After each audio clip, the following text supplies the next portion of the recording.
Welcome to The Happy Writer, a show about creating and sustaining a long-term author career. My name is Patty Jansen, writer of science fiction and fantasy. I've published independently since 2011.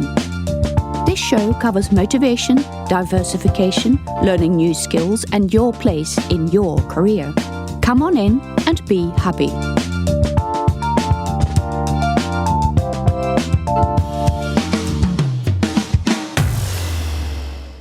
This is The Happy Writer, episode 6. In this episode I will be talking about why I believe that the happy writer is more likely to be a writer who distributes their books on all platforms in all countries. In other words, the happy writer is a writer who is wide. Why do I believe that? There are a lot of clichés going around about not putting all eggs in one basket. This is true. But in this episode I'd like to delve a little bit deeper into the reasons for this and why I think, as a happy writer, you are more likely to be wide. First of all, I want to talk about what exactly we are giving up by not distributing solely to Amazon.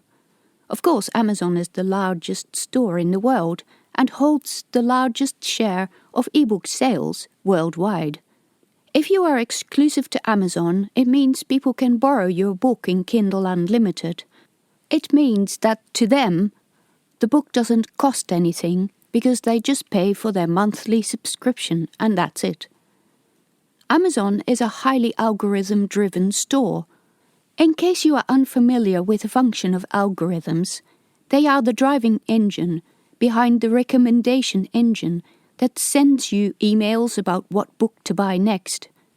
There are many different factors that go into determining how the algorithms behave.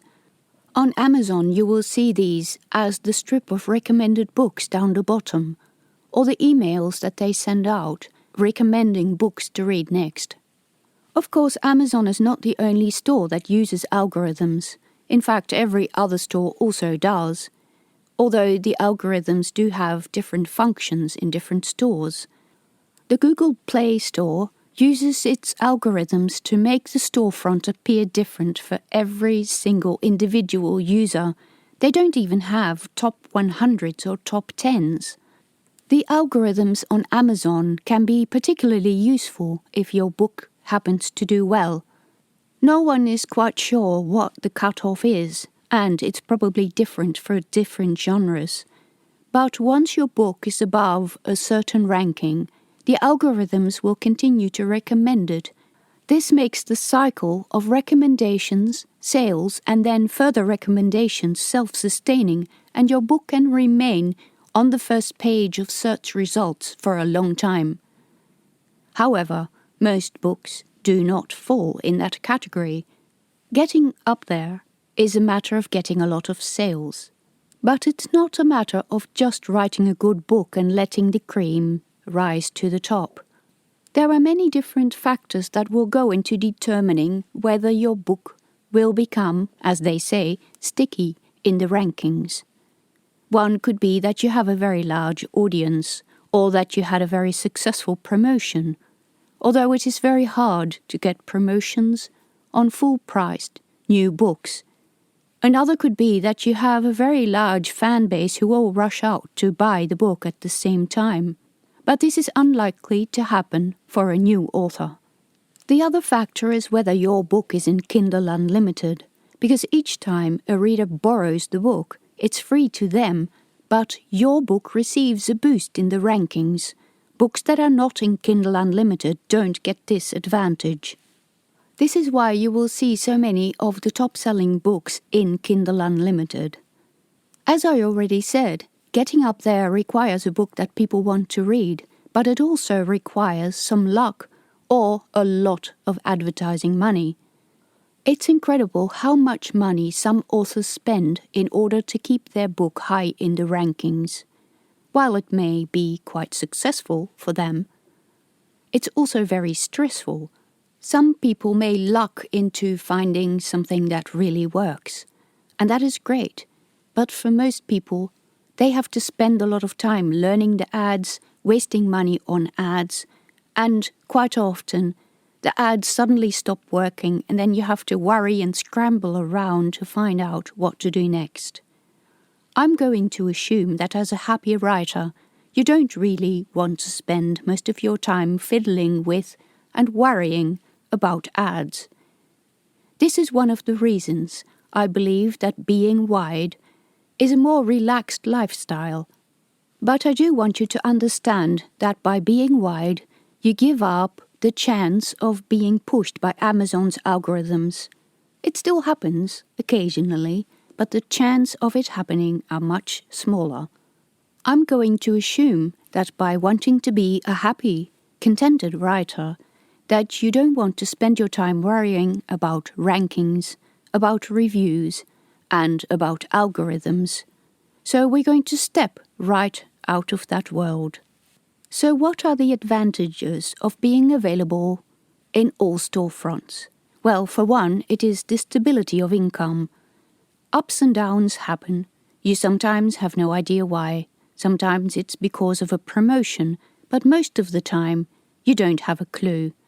But the funny thing is that one storefront will go up and the other one go down, and your overall income will remain remarkably stable. Once you've decided you don't care about the Amazon algorithms, because you are not going to be that competitive and are unwilling to spend the money and time to stay there, you don't have to spend any time worrying about rankings or spending time on ads that maintain those rankings. Instead, any of your promotional activities will benefit all the platforms, and potentially your own as well. You will be using 5 sets of algorithms. Not just a little bit of assistance you will be getting from Amazon, but also the algorithms at the other stores, which can and do recommend your books to readers. On those stores, it is easier to sell books at full price. Other stores have more traditionally published books and those prices are higher. This particular audience that buys those books also exists on Amazon, but they're getting drowned out by the KU apocalypse and the avalanche of cheap books like 99-cent box sets. Being on all stores also allows you to use perma-free, which means that your book is permanently free. In Kindle Unlimited, you only get 5 days. Perma-free is a great way of advertising that keeps delivering on a slow pace without any cost to you. Being wide makes it easier to own your audience. You know that when you're at Amazon, there is a little button underneath the author photo that says follow. This is the only way you can find out about new books, and as authors pooling our resources, we are not even sure that these messages go out to readers anymore. Sometimes they seem to, and sometimes they don't. As authors, we have no control over this, and we have no idea who or even how many people follow us. Authors who are wide are more likely to put emphasis on their mailing lists. This is because reaching those readers on all the storefronts is very hard.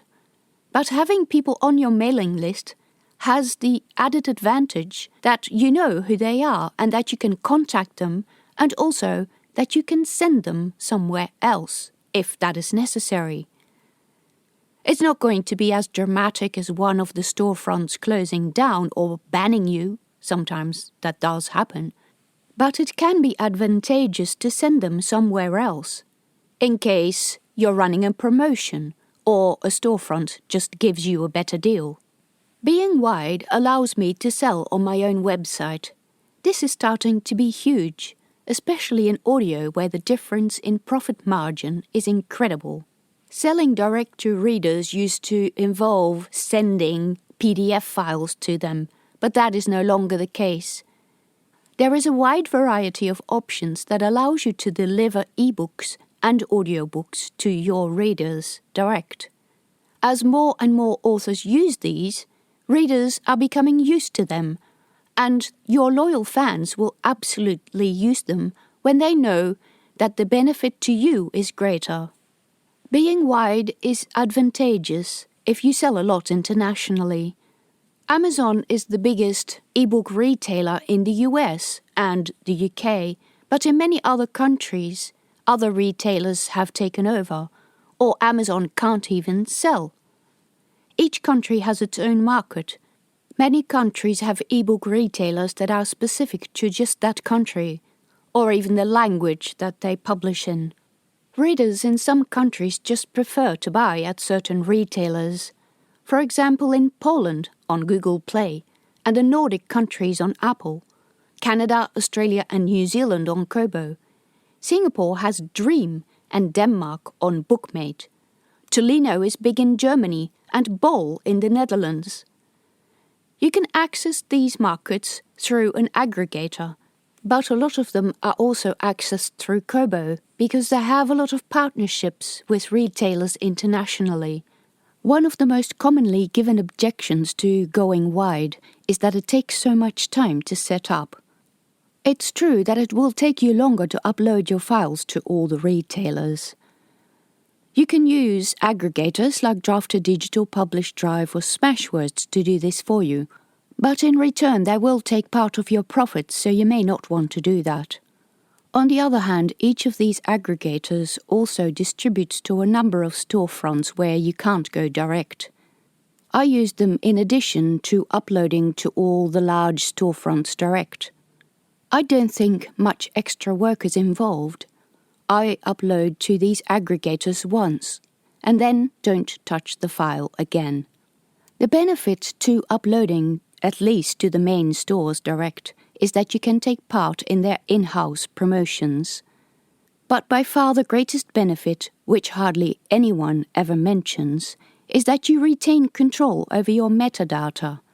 Other than the book's title, the author, the series name, metadata includes the categories, the blurb, and whatever other information the storefront allows you to enter. This is highly store-specific because they are all different.